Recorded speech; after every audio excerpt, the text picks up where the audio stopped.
যন্ত্রণাবিদ্ধ।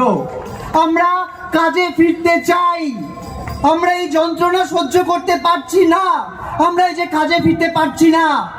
প্রশ্ন করা হচ্ছে যে রোগী মারা যাচ্ছেন, একটা রোগী মারা যাচ্ছেন, তার দায় কি শুধু সরকারের, আমাদের নয়? প্রশ্ন আসছে আমাদের মুখে, আমাদের চোখ দিয়ে জল পড়ছে।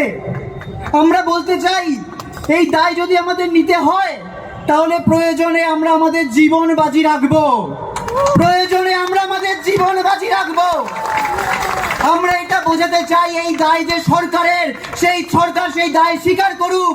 স্বাস্থ্য মন্ত্রক থেকে এই যে নারায়ণ স্বরূপ নিগম তাকে সরিয়ে দিক। আমাদের প্রত্যেকটা দাবি অবিলম্বে মানুক।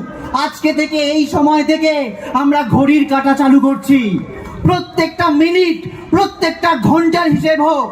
সিনিয়র ডাক্তাররা আমাদের পাশে আসুন, সরকারি জায়গা বেসরকারি জায়গা সিনিয়র ডাক্তাররা নার্সরা